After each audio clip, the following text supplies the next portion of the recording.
Hi there. So the first peony up in this particular season is a semi-double one. This absolute stunner is Julia Rose. It looks a little bit like a lotus flower. It's a really charming, very easy to grow and very robust peony, which for me is absolutely glorious. Usually one of the first in flower in my garden. This one normally makes it into flower for the very end of May. It has these absolutely charming coral flowers which have a stunning sort of stripe of yellow and apricot running through the very center. A semi-double, which means it has around 3 runs of petals actually contained within the bloom, all working around that beautiful golden cluster of very heavy pollen laden stamens right in the center of the flower.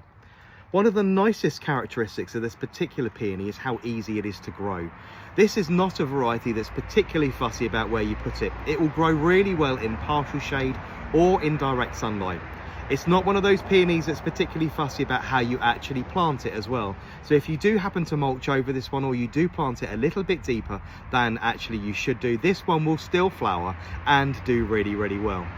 It forms a really nice, robust and very handsome looking plant, around 65 to 70 centimeters tall and something in the region of 70 centimeters to 1 meter wide, depending on how the actual age of the plant itself. Establishing itself really quickly. The thing I like about this particular peony is its foliage.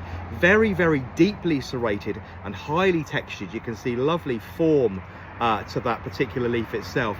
As this particular plant comes up in the very early parts of the spring, it is the most enchanting, very deep peachy red pinky color. Almost looks like a burning bush as it comes up, until it's around 1 foot high, maybe 15 inches high. It's got this wonderful color, and then all of a sudden the chloroform flushes into it and you'll get this lovely mid-green foliage, which, as I say, still very highly serrated and very highly decorated. That flushing of colour is then repeated again at the end of the season as the plant dies down and actually starts to go down for the winter. A really free flowering variety, I say, starting flower normally in late May, normally producing 1 flower to a stem. This was one of the few peonies that doesn't actually need support as well. It will actually support itself quite happily all on its own, producing these really lovely flowers, which are something in the region of between 12 and 15 centimeters across. I say that beautiful, lovely, dark coral color, which as the plant ages will slowly flush out. There's a lovely yellow and apricot tinge with a slight edge of lime green down the back of it through the center of the flower. Each petal mocking again the texture of the foliage, deeply serrated, heart-shaped, which I find absolutely adorable. Whether you call them heart-shaped with that lovely double bubble on the top, or whether you call them some bunny ears, it doesn't matter. They're absolutely beautiful.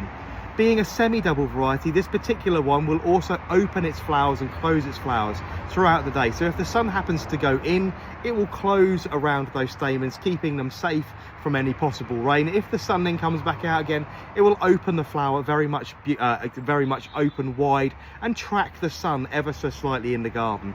This is a really lovely variety which I like. It's a very early flowering, particularly robust. It doesn't need any staking, which for me makes it very simple, and it's, as you can see, cuts really well on nice sturdy stems, which makes a really nice addition to a vase of flowers. Each particular plant will produce a collection of flowers, not just 1 or 2 blooms. So they're normally born singly, but it's not abnormal for these to produce more than 1 actual flower on a stem. It is quite important, as with all of these peonies, that you deadhead them after flowering to make sure the plant conserves as much energy as possible. So just nip them off as soon as these the petals fall and in the center those seed pods start to form. Just nip off the very top and leave the entire stem on. A really lovely variety of peony with also quite a nice and very delicate fragrance. It's very sweet with that lovely hint of pollen, obviously because of that huge collection of stamens right in the center. So this one is Julia Rose, a really lovely peony, flowering early on in the season, nice and small and compact, doesn't need staking, so all round a fabulous plant for me. I hope you enjoy this one if you add this one to your garden.